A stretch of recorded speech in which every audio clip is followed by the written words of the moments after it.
Hello, I'm Todd Kuiper Berman Jr., and welcome back. It's fantasy football season, everybody. It's 2014. It's time to get the draft lottery going. That's right. I am Todd Kuiper Berman Jr., your analyst for the afternoon, and we'll be going through Coaches League, the 2014, the inaugural, I guess is the best way to put it, 2014 fantasy draft. All right, I'd like to add a little disclaimer at this moment. Currently, we are doing this live. I am not going to do a second take. I am only doing one take to keep the legitimacy of this broadcast and not have it put into question. No doubts will be made. I will show you every step that I make. I will show you all the lottery balls as they are inserted. I know that's kind of a gross word. Into the bingo ball machine, which of course will be revealed later. First, folks, again, welcome back to Fantasy Football. Probably the most exciting time of the year for all of us. In particular me. I'm a junkie. People are loving it. Let's be excited. Of course, a big year expected to be here.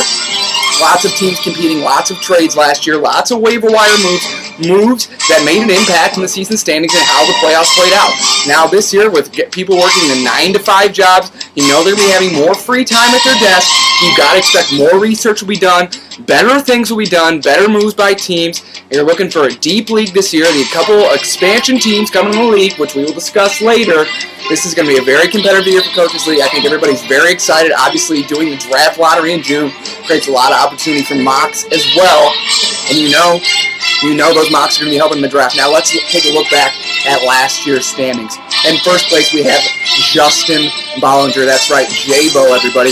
Comes out of nowhere, wins the league. Now here's a guy, he makes 10 trades and 22 waiver wire moves. He only keeps one guy from his originally drafted roster.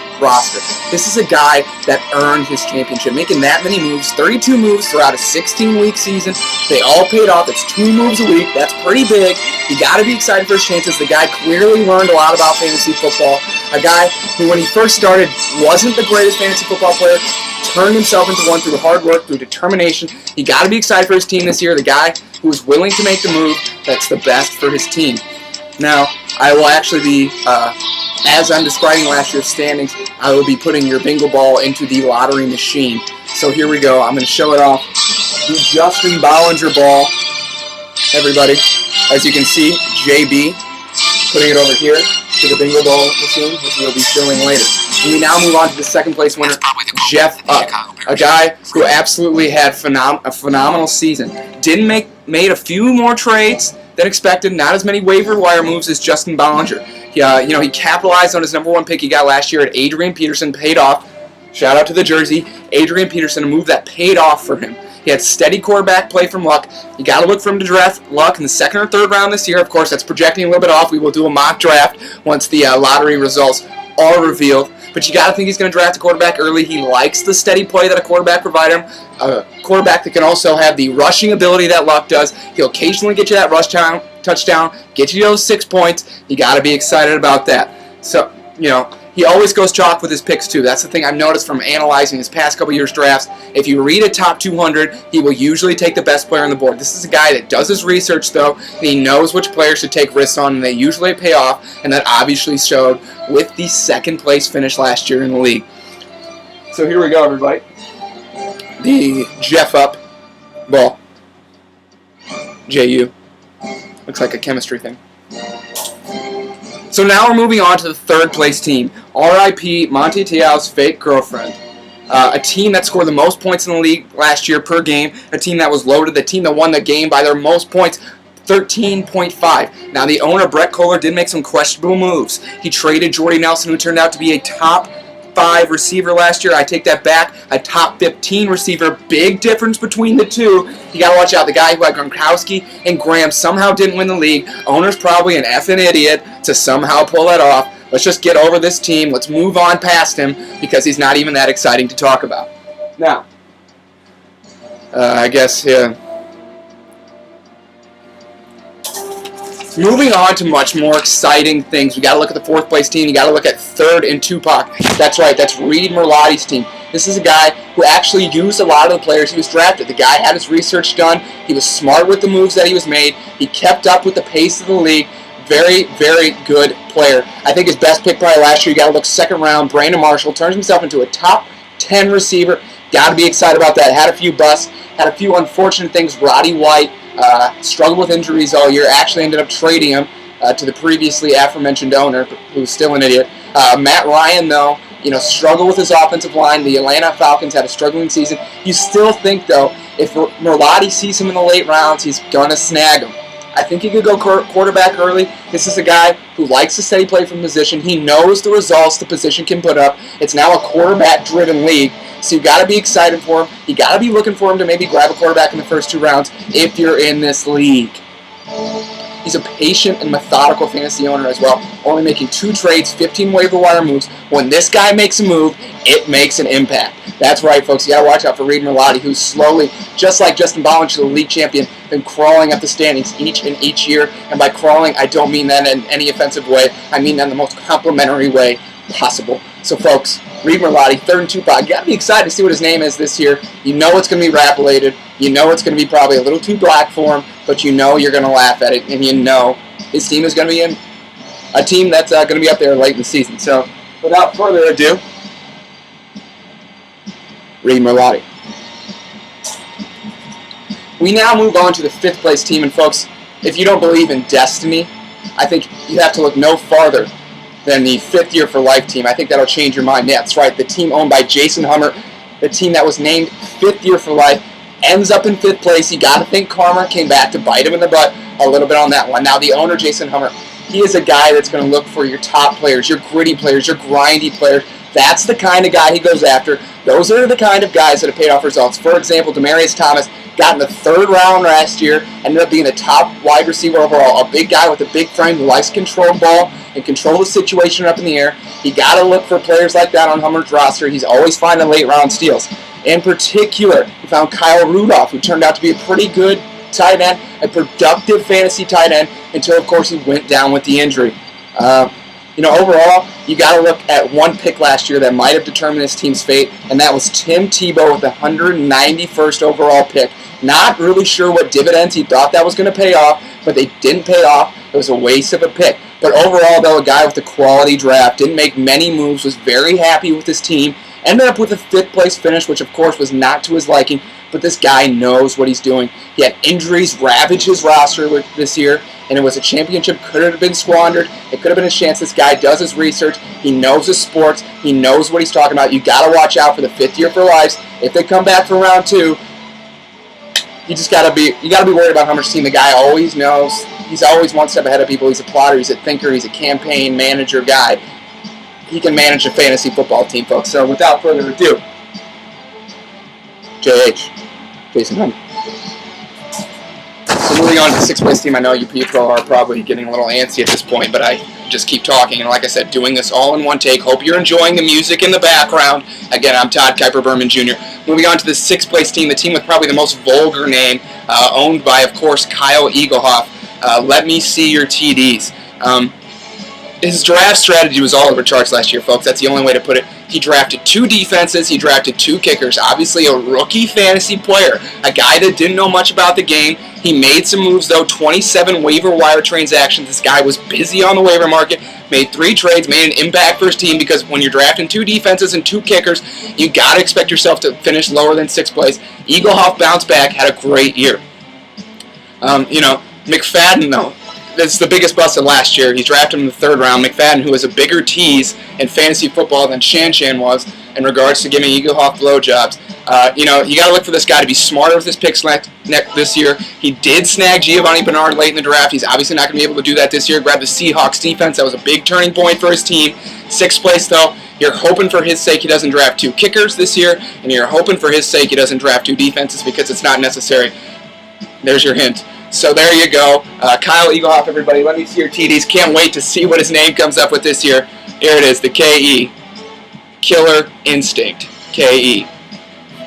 And I know instinct spelled with an R. Anyways, moving on to the 7th place team, a team that had the most points per game scored against them, a team that only lost games by a negative .7 differential. So you know this is a team that was close. And I think you got to look at this owner, and you got to think, wow, he was desperate. The dude makes 9 trades and 47 waiver wire transactions. Let me repeat that, 47 waiver wire transactions. This guy was a desperate owner, a guy that knew he needed to make some moves, and a guy that ended up struggling late in the year. That's right, I'm talking about Eric Deutsch. I'm talking about team 4th and 2 chains. Maybe he panicked too much by making too many of the moves. He maybe tinkered with his team a little too much. He didn't hit many steals in the draft. He did get Tony Romo late, which of course ended up being a good pick, being a top 10 quarterback. You gotta like that. When you get that in the 8th round, you get a top 10 value. That's always good. Ray Rice, a complete bust for him this year. Last year, I should say. Again, this is live. I apologize. The biggest thing he had was Cam Newton going for him. The guy's a rushing threat. He's a passing threat. The receivers are weak this year. The offensive line is a little retooled in Carolina. You think maybe Deutsch can snag him in the 3rd round again. He's a smart owner when it comes to cornerbacks. He did pretty good with tight ends and wide receivers, so you don't really know where this guy's going to go. But you're worried about him because you know he's doing research at work. You know he's not doing much, and he's excited about this fantasy football season. Let me tell you, this is a guy that wants to win. So without further ado, the AD ball, or all day. We're getting to the bottom of the league, folks. Yep, that's right, the bottom of the barrel. I'm talking about the Joe Buck yourselves. That's right, the team owned by the league, league owner, the league supervisor, I guess as you could put him. Sorry if the music got a little loud there. He just had way too many moves. He had 4 trades, 30 waiver wire moves coming in right behind Eric Deutsch for the 2nd most waiver wire transactions. He just had, again, too many moves, didn't connect, didn't hit, didn't have enough impact with those moves. His team struggled. Overall, when you look at his draft last year, you have to be worried because his best pick was Steven Hauschka. And so if you're that owner, you got to be worried when your best pick's a kicker. You're hoping for his sake. He turns around, really struggled in the regular season, didn't put up a lot of points, got a lot of points scored against him, which I did think played a factor. But overall, coach's team struggled last year, not a team that generally does. Looking for a bounce back. Ownership had a complete overhaul, GM thrown out, new head coach. Excited to see what he does this year. A lot of potential to fall either way. He could be a disaster, he could be good. Coach's team is not going to be in between. Again, coach is referring to Nick McCullough. It's not going to be in between. He's going to be high, he's going to be low. You got to hope he drafts better than last year. A guy who drafted Mike Vick in the 6th round obviously didn't turn out to be a great pick as Nick Foles took over the reins and took over the reins very well in Philly this year. Maybe he goes with another Philly quarterback, grabs Foles this year in the 4th, 5th round. You got to think that's an option for coach. Now, without further ado, the NM ball. Only 4 more to go here, folks. I'm sorry. We got Kyle DeGroot's team. Brandon Marshall matters. He lost by an average of only 0.1 points last year, so this is a guy who was close. I believe a rookie fantasy owner, so for him to be that close in the games is exciting. You got to be kind of worried about him next year if you're an owner in this league because the guy slowly learned. He made a couple preseason trades that early season trades, I should say, pardon me, that didn't quite work out in his favor, things that didn't get the ball rolling the way he was expecting. He was the only player to survive this draft this year. Was again a kicker. A common theme with these bottom teams, their best draft pick being a kicker. You're not going to be in good shape when that's happening. He did make some big trades. The Trent Richardson trade, or pick I should say, kind of doomed him from the beginning. He thought he was going to take off and went to Indianapolis, combined that with the passing/rushing game, the versatility of Andrew Luck. He thought he was going to take off. Obviously didn't adjust to his offensive line. Wasn't reading the guards. Wasn't reading the pulling guards. The tackles weren't doing enough for him. Or he just wasn't good enough.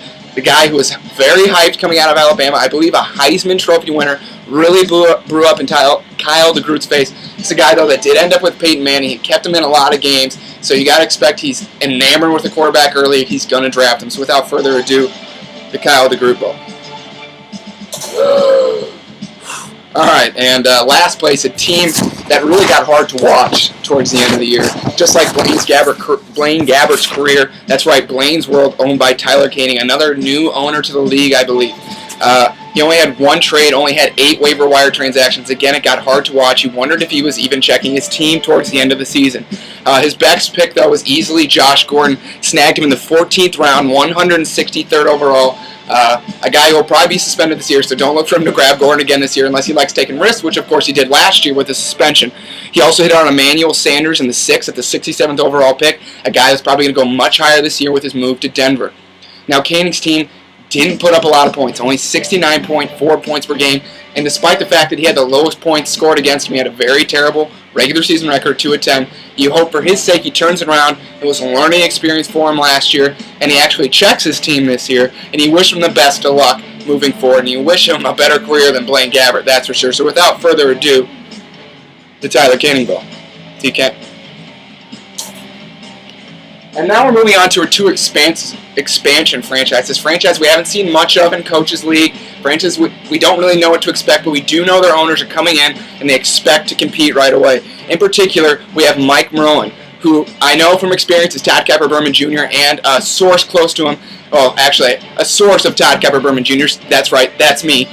Within Daniel Ingram's league, said this guy was making moves every week. He's throwing out 30 trades probably. Trade offers, maybe even up to hundreds of trades to other people in the league trying to make his team better. The guy was constantly about improvement. You got to look out for an owner like that who's willing to do whatever it takes to win in a league, especially a new league. People not sure about his secrets, people not sure his strategy. It could throw some people off. It could work either way, I guess, if you're looking at it that way. But a guy who is an active owner, a guy that wants to win, a guy who wants to win now and absolutely loves the sport of fantasy football. A guy that took hours out of his day, months out of his year, to win fantasy football. This guy will do whatever it takes. So without further ado, Mike Marowen. Now, when we move to the second expansion franchise, a bit more of a wild card. Never sure what this guy is going to do, and I mean that in the most positive sense of the word. But let me tell you right now, Chris Tolman is a fantasy owner I believe you're going to have to watch out for. A guy that you know is going to be doing his research.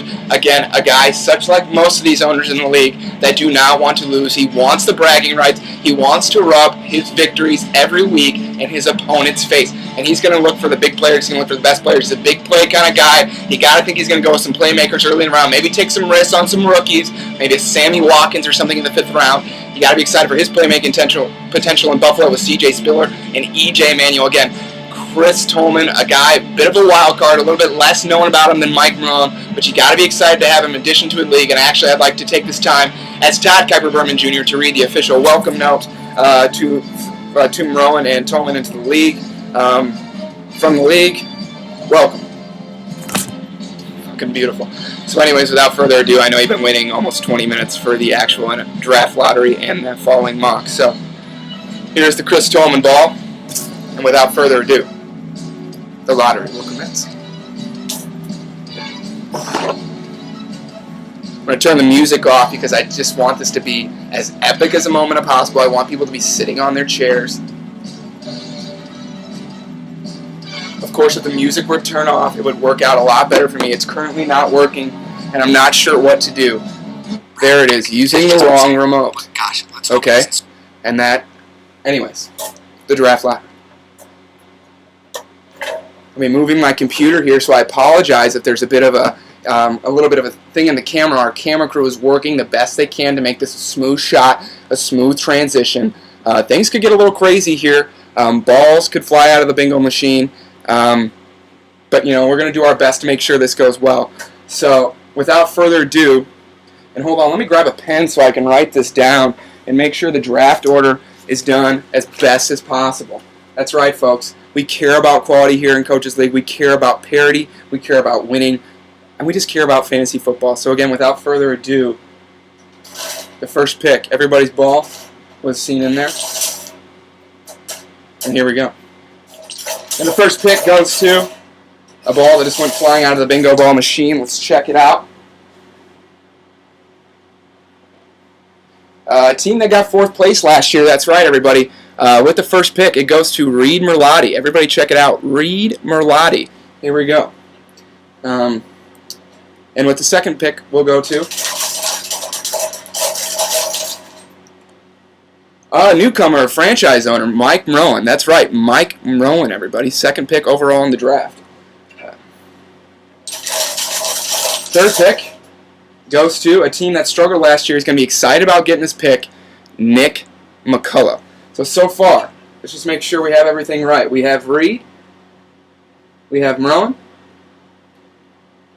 and we have McCullough, or Coach, with the third pick. When we go on to the fourth pick,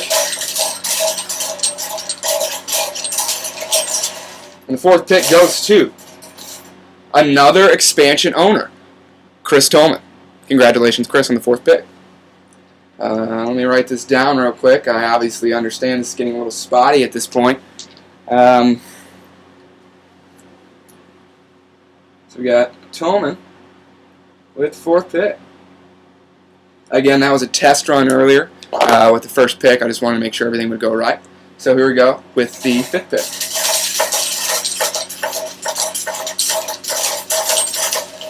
With the 5th pick in the 2014 fantasy draft, well, I shouldn't say with, the 5th pick, we'll go to our 2nd place player last year, Jeff Up. Yeah, congratulations, Jeff, on the 5th pick. Excited to see what you do with it. Misplaced my pen. You know what? I'm going to play that music. I think it adds to the suspense. There we go. We're back. Alright, so with the 6th pick, the 6th pick we'll go to.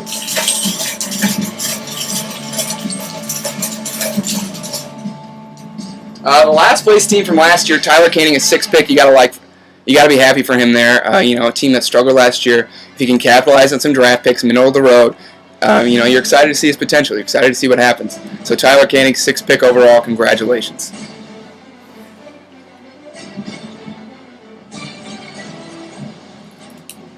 The 7th pick will go to 5th year for life team. That's right, Jason Hummert will have lucky number 7. The lucky number 7 pick, a pick that's close to both rounds. You can get 2 very quality players with the number 7 pick. Excited to see what he do. We'll project it a little bit in mock. And the 8th pick goes to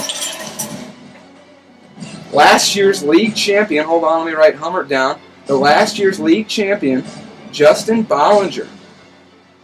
We working with the 8th pick this year, a guy that really didn't use many of his draft picks last year. You think maybe with the 8th pick this year, he'll be a little bit happier, a little bit more excited, possibly land himself some superstars in the early rounds. That's right, Justin Bollinger, 8th pick. With the 9th pick, we have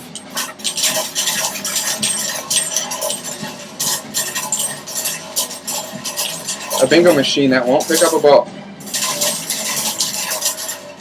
With the 9th pick,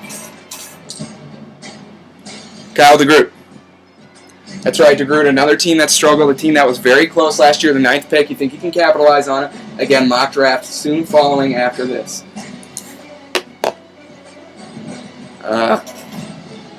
And with the 10th pick. 10th pick will go to Kyle Eaglehoff. That's right, folks. Kyle Eaglehoff, a team right in the middle of the road last year, 10th pick. You hope that doesn't affect the way he's playing. You hope that doesn't affect his research. He's got enough time to do a lot of mocks, kind of see how the 10th pick plays out. Again, mock draft soon to follow after this. After the ceremony, there's really only 2 balls left.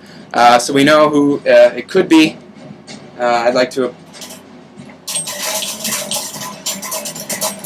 We know who this could be. Just waiting for the bingo ball machine to catch on here.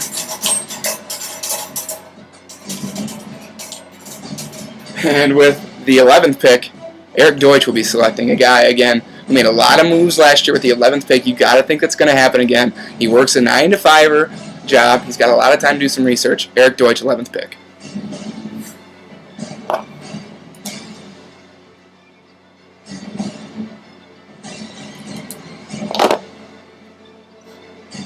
And that, of course, means Brett Kohler will end up with the 12th pick in the 2014 Coaches Fantasy NFL Draft. So let's do a little recap here. Let's do a look at the standings. Let's look at a little first round, maybe even second round mock draft if you're willing to stay around. Of course, we have, with the first pick, Reed Merlati. I'd like to give a big shout out to him. Of course, the big ducks on the board this year are Adrian Peterson, Jamal Charles, LaShawn McCoy. Adrian Peterson, a steady runner, getting up there in age. Does Reed think he's going to capitalize? Guess what? I'm giving Adrian Peterson to Reed Merlati in the first round because I know the guy values good running backs, I should say. The guy knows a winner when he sees one. Reed Merlati goes Adrian Peterson first round, a big, tough, physical runner, a guy that's going to get you at least 12 points a week. You got to be excited with the prospect of having the number 1 pick, even having the options to trade the number 1 pick. Reed Merlati, the owner on top right now. Congratulations, Reed. First pick, I got him going Adrian Peterson first. Now we move on to the second pick, Mike Merlin, a guy that, made a lot of trades, is probably not going to have his first player. Now, he likes the flash, he likes the bang, he likes those big-time players, and guess what? He likes the durability of LaShawn McCoy. He likes him in Chip Kelly's offense with a 2nd overall pick. I got Mike Mullen going with McCoy. Now, I say this because Jamaal Charles, who is technically ranked second in Matthew Berry's top 200, but LeSean McCoy has proven to be the perfect fit in Chip Kelly's spread offensive scheme. Merlin likes the fit. He likes Philly. He likes the NFC. You got to go with him, going McCoy in the second pick overall. With the third pick overall, we have Coach, a team, again, that struggled last year, who knows the value of a quality player, who's not going to be taking risks on guys. And I think Coach pulls the first shocker of the draft with the third overall pick. Hold on, folks. Let me turn this down. And with the third overall pick, I think Coach goes quarterback. I think Coach goes quarterback early. He knows when he sees a Hall of Famer he likes having those consistently Hall of Fame guys on his squad. So that's right. I'm having Coach take Peyton Manning with the third overall pick. Now moving on to our second expansion franchise, Chris Tolman with the fourth overall pick. Jamaal Charles is sitting on the board. I think Tolman, as a new owner of this league, grabs that guy. Andy Reid's West Coast offense has proven to be an absolute godsend for Jamaal Charles and Alex Smith, as that offense was clicking on full cylinders by the end of the year. You got to look at the playoff loss to the Colts, and you got to think, that's not the offense's fault. That was all on the defense. Tolman knows that. They know they're going to be feeding him the ball, one on screens and out of the backfield. Jamaal Charles slides down to number 4. Tolman happily snags him. And that's right, Jamaal Charles, fourth overall pick. Moving on to our fifth team, our second place team from last year. You got to look at the players on the board. We got Matt Forte, Eddie Lacy, Marshawn Lynch. Again, Jeff Up is a guy that likes to go chalk. He has a lot of friends from Chicago. That's definitely going to come into play. A little bit of hometown pressure, I guess you could say, per se, due to the fact he has so many friends from the area. So that's right, he snags Matt Forte, who, again, like LeSean McCoy, like Jamaal Charles, got a new head coach last year, really fit into the system well. Mark Trestman, Jay Cutler were clicking on all cylinders. Even when Josh McCown came in there, Forte was a steady force, a guy that you know at least is going to get you 10 points a fantasy game, and that's what you're looking for in a top 5 fantasy pick. So now we're moving on to Tyler King, a team in last place last year. Does he go with the flash? Does he go with the bang? No, he doesn't, folks. With the 6th overall pick, I have him taking the 6th overall rated player in my top 200, which is also Matthew Berry's top 200, Marshawn Lynch, a guy that people are saying are going to lose some carries, but this guy, Skittles, as I'm going to call him, I'm going to refer to him from now on, beast mode, as most people call him. Tyler Canning likes the beast mode. This is a guy that hits the weight room, or at least constantly talks about hitting the weight room. And I think he likes Marshawn Lynch's tough, aggressive play. He knows if he doesn't grab him now, Jason Hummer would have grabbed him with the 7th overall pick. So that's right, folks. I have Tyler Canning selecting Marshawn Lynch with the 6th pick. A big, a tough, a physical runner, a guy that you know is going to feed the ball. Seattle's going to get up early in games. They're going to want to run the ball, wind down the clock. Has seen a lot of touches about here the last couple of years, so durability issues are coming into play. But again, Tyler Canning, 6th pick, Marshawn Lynch, lock it up. So now we do have Hummer, and the 5th overall player, again, playing into the whole 5 theme. I think, it's absolute destiny here. I have him taking Eddie Lacy, a guy who came on late in the year once Aaron Rodgers came back, a guy that emerged as a leader, I guess, in the Packers offense, a guy who was explosive at his time in Alabama. We started to see that potential late in the year. I think Hummer saw that potential well, a guy that watches football, a guy that knows sports. He knows Eddie Lacy is due for a breakout year. You got to think of those cold climates in Green Bay. Mike McCarthy, the head coach of the Packers, would love to take some of the pressure off of the arm of Aaron Rodgers and be able to feed Lacy the ball 20, 25 times a game. And as a young player, I think he's capable of doing that, and he's capable of taking Jason Hummer's team to possibly to a championship. So yes, that's right. Jason Hummer, Eddie Lacy, number 5 pick overall. Now this is where it gets interesting because we have players like Jimmy Graham, Calvin Johnson, Drew Brees, Rodgers, Monty Ball, an absolute curveball, Des Bryant Green, Marshall, A.J. Green, I should say, Brandon Marshall, guys that could come into that late first-round bubble. You're talking about the top 12 guys. Who takes a risk on that wide receiver first? We've already had our first quarterback taken on the board, Peyton Manning, coach, big shocker of the 2014 mock draft. So now, moving on to Justin Bollinger, last year's league champion. He knows he has to win. He knows he has to repeat. He does not want to have a monumental collapse because there's nothing worse than falling off the top of the mountain, as they say. So this is a guy that goes with somebody who's durable. He's big. He's fast. He's one of the best athletes in the United States of America. That's right. I think Justin Bollinger goes with Calvin Johnson, a guy who is absolutely explosive, had almost I believe he almost did have a 300-yard receiving game last year, had him on one of my squads, paid huge dividends. You got to like that for Bollinger. Not going to be trading him, probably going to be holding on to him through the duration of the fantasy football season. An absolute stud in the football field. You have a little bit of concern with his knees, but the guy is just a better athlete. He's one of the best football players on the planet, maybe to ever play the game, and you can't pass up a talent like that with a number 8 overall pick. I think he had the 8th. 1, 2, 3. That's right, the 8th overall pick. Just too good of a value to draft there. Tight end Jimmy Graham, who's ranked higher. It's tough for him to pull the trigger, but you know who does pull the trigger on Jimmy Graham?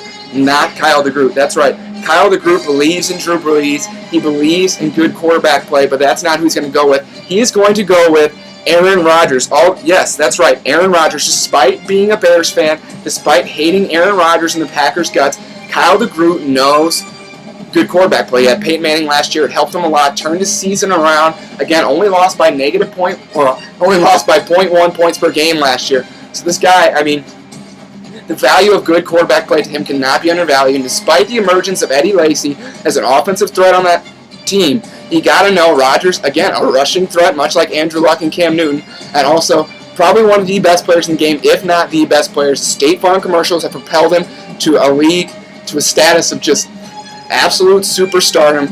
And with the 9th pick, you got to be excited to grab a player of that kind of potential. Now, here's where I think Jimmy Graham goes off the board, and that's right, I'm talking the 10th pick overall. Kyle Eaglehoff knows the value of a good tight end. He knows the impact of having a player like Jimmy Graham, a guy who's been a little bit frustrated and is in an arbitration battle currently right now with the Saints, mainly due to his Twitter feed saying that he was a tight end, and then him debating a wide receiver, just showing that Twitter can burn you in the butt, so make sure you always double check with your posting. Anyways, Kyle Eaglehoff goes with Jimmy Graham with the 10th overall pick. He will win that position every week. He can check that off the list. He knows there's depth at the wide receiver position. He knows that there's depth at the quarterback position. You got to think if he goes round 2, he's going to be going with a quarterback, or I should say running back. He's now got his quarterback of the future. That's right, Aaron Rodgers going to Kyle Eaglehoff and number 10. A bit of a fall down the board for Aaron Rodgers. Not a lot of people see him falling that far. But anyways, Aaron Rodgers to Eaglehoff. So we're now on to the 11th pick, Eric Deutsch, a guy that was craving and do some mock drafts, now knows where he's going to be. Going to have 2 picks pretty close back-to-back. So let's look who's on the board. We got Arian Foster, Drew Brees, Monty Ball, Demaryius Thomas, Dez Bryant, A.J. Green, Brandon Marshall, all the next best players left on the board. So you've got to see that there's only one running back left, and I think that's who Eric Deutsch goes with. Although he did get burned with a running back last year in Ray Rice, this could scare him away, but I still think he goes Arian Foster. You realize that there's a lack of depth at the running back position this year, and if you can snag one early, and snag a good one with Foster, who was a top 5 pick for the past 4 years, you got to be excited about the opportunity to grab him at number 11. Again, going to have a quick bounce back pick, so he still knows he's probably going to get either an elite quarterback or an elite wide receiver, and be able to snag a running back in the 3rd round. You think Foster a good pick for them there at number 11. And with the 12th overall pick, you have Brett Kohler, who of course has Dez Bryant on his team last year, saw the potential he had. Does he go there? You never know with Tony Romo. If he gets hurt, Brandon Weeding's going to be coming in, so you got to be a little bit scared away. This guy's got back-to-back picks, so he gets a little risky with one pick. With the 12th overall pick, we got Kohler going Drew Brees, a guy who ever since he had a shoulder injury in San Diego has proven to be an absolute durable machine, a guy that has stood up to the test of time, a guy who just clicks with Sean Payton, a guy that he knows can put up fantasy points. They drafted Brandon Cooks with the 20th overall pick in the 2014 NFL Draft. You want to recap on that? Of course, check out the 2014 live and improv comedic Todd Kuiper Berman draft analysis. Pick number 20, New Orleans Saints. Brandon Cooks, wide receiver, Oregon State. A guy that can be an absolute weapon. A guy that's got Jimmy Graham, Marquise Colston. He's still got running back. Still got Mark Ingram, who could reach his potential this year. Could be a late round steal. He's got Drew Brees going with the 12th overall pick.